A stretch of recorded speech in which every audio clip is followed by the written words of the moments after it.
উত্তর দিনাজপুর জেলার ইসলামপুর থানার গুঞ্জুরিয়া গ্রাম পঞ্চায়েতের গুঞ্জুরিয়া বাজার এলাকায় বেহাল রাস্তার প্রতিবাদে অভিনব বিক্ষোভে নামলেন সিপিএম নেতা সমীর খান ও অন্যান্য নেতৃবৃন্দ। হাঁটুর সমান জলমগ্ন রাস্তায় ধানের চারা রোপণ করে বিক্ষোভ প্রদর্শন করেন তারা।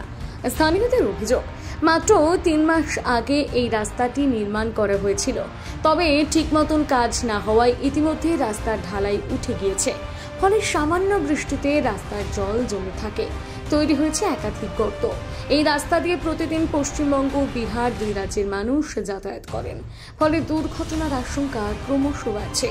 এ বিষয়ে সিপিএম নেতা সমীর খান জানান, দেখুন, খালি এই রাস্তা না, গুঞ্জুরিয়া পঞ্চায়েত বলুন, গাইসেল 1, গাইসেল 2, ইসলামপুর বিধানসভার রামগঞ্জ থেকে শুরু করে আটডিমটি, খন্তি, মাটিগুন্ডা, সব জায়গায় রাস্তাঘাটের এই অবস্থা।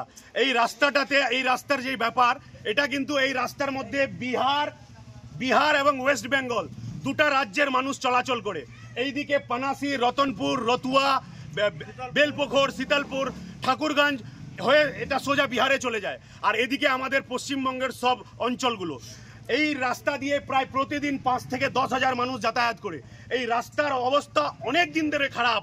মাঝে ঠিক করা হয়েছিল, কি বলছে, জেলা পরিষদ ফান্ড থেকে নাকি ফিতা কেটে বড় বড় কথা বলে গেছিল নেতাগুলো তৃণমূলের।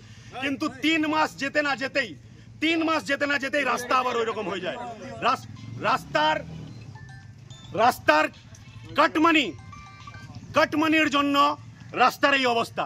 রাস্তার নিয়ম মেনে হয় না, রাস্তাতে যেভাবে কাজ করা উচিত সেটা করা হয় না। খালি এটা না, আমরা ব্যানারে দিয়েছি, এইটা হলো মাটিগুন্ডার রাস্তা। প্রতিদিন সেখানে টোটো উল্টে যাচ্ছে, প্রতিদিন সেখানে বাইক অ্যাক্সিডেন্ট হচ্ছে। এটা মাটিগুন্ডা। রামগঞ্জেরও একই অবস্থা।